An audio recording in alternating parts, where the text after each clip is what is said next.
how to manage perfectionism. Okay, this is for guys who are on the perfectionist scale. Maybe you're on even further on the OCD level. If you are a guy who's on the opposite edge, if you're sort of a lazier guy, this is not for you.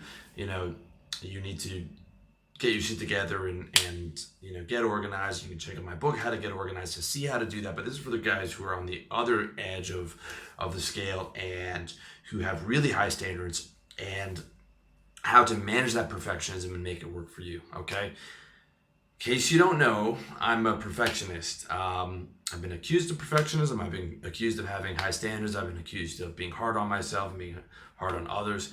All of that's true. I do have high standards. I've always wanted to be great. This isn't something that I just adapted to. This was my character since I was a little kid. You can ask my mom about that. And I always wanted to be the best at everything I did because I took pride in it, and I took my self-esteem from being that way, from doing things at that high level. Okay. And some people consider that a problem. A lot of people, especially in modern society today, consider perfectionism a problem. And they, in themselves or other people, will think that your perfectionism is a problem that you need to work on and solve.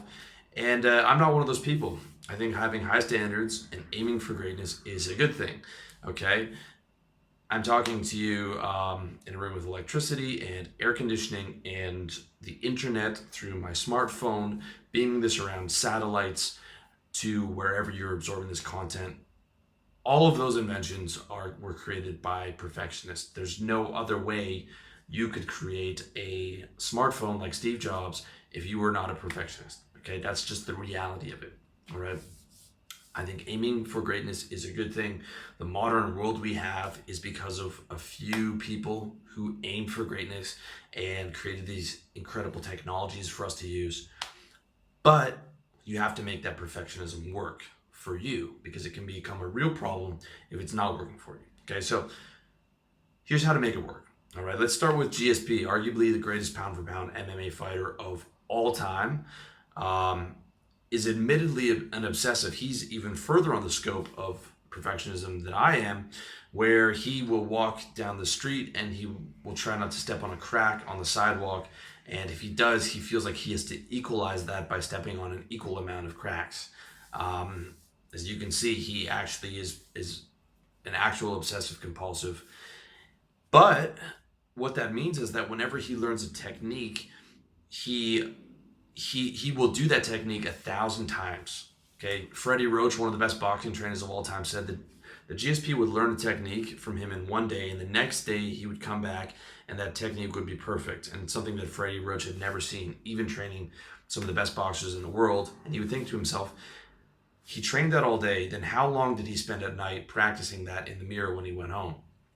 Okay, and GSP would say every new technique he would learn, and he would do 1,000 times. Okay, that's why his takedowns are so good, and his, feinting a kick and doing the Superman punch. And if you watch him in his prime, his timing on everything was incredible. And it's because he's an obsessive perfectionist. There's no way he could have got to that level if he wasn't. Okay, Grant Cardone's got a great book out called Be Obsessed or Be Average, and he's right. Him and Tony Robbins are the kings of my industry, the self-improvement industry. And both those guys have insane fortunes, but they're 58 and they're still outworking 20-year-olds who are trying to come for the crown, starting a blog and thinking that he's going to do the 4-hour work week, work for 4 hours a week and think that's going to be enough, right? You got guys who are worth hundreds of millions and they're still doing 10 hours a day, trying to make it, trying to operate at that fucking highest level, okay? And that's what perfectionism is. When you really break it down, perfectionism equals high standards plus obsession. High standards plus obsession. That's what it is. And to be great at anything, you have to have that mentality. Don't let anyone tell you any differently. Okay, you have to have that mentality. There's no other way, because it's being greatness is so many obstacles and so many things that you need to do. Even just to build a fucking business, man. Just to build a 6-figure business is way harder than you think, man. To get to 6 figures in sales is way harder than you think, okay? You have to have that mentality, All right. The truth is, only average people see that as a problem. They say, "Well, you're working too hard, or you're too obsessed with this. Or you talk about that too much. Or you talk about money too much. Or you're arrogant, or you have too much pride." And that's fine. I mean, everyone's created differently. Okay, um, the world. There's average people. There's people who perform below average, and that's just how it is, and that's perfectly acceptable. And people might think that your way of living or being a perfectionist is not acceptable, but it's not acceptable to them. Okay, that's what it is. They're entitled to their opinion, but it is what it is. If you aspire to higher, okay, if you want to be one of those people who does great things, then perfectionism or some level of perfectionism is key. Okay, that's just the reality. And trying to manage away your perfectionism and trying to push it away entirely is not the move.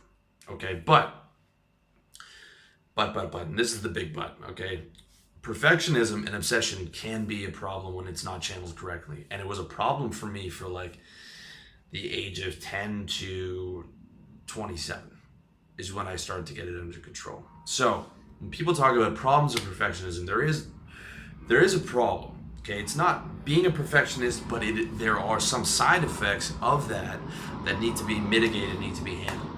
All right, and like in high school, okay, I could not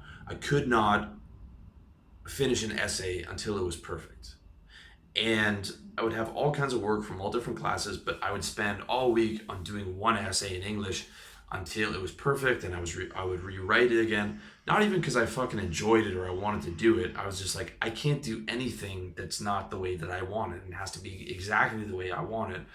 And I spent so much time, and I got in so much trouble for handing things in late, and I could never get things done, and oftentimes I couldn't even get it started. I wouldn't start the essay till the night before because I knew how painful it was going to be for me to actually finish the thing or even to get started on it, because I wouldn't even let myself spitball ideas. I would just be like, this is not good enough, this is not good enough, this is not good, this is not executing at my standard. And so it ended up me cramming the thing in the night before, staying up all night, and it just not a fun way to go through life.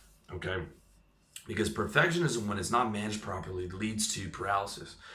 And in this day and age, with the internet and we live in an excess of information.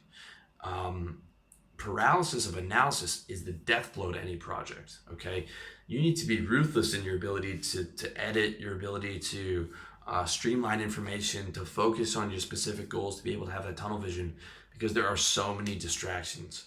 You know, everything's available on the internet. Every type of information, also every type of entertainment, all that stuff being able to pull you away. Okay, that perfectionism, when not managed properly, leads to that paralysis of analysis.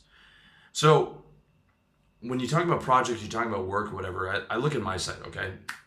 Some of my content is good, some of my content is great, and two of my articles are flawless. And my books are as close to flawless as I could get them. There are a couple typos that I noticed that I left in on one of them at the end when I was trying not to be a perfectionist.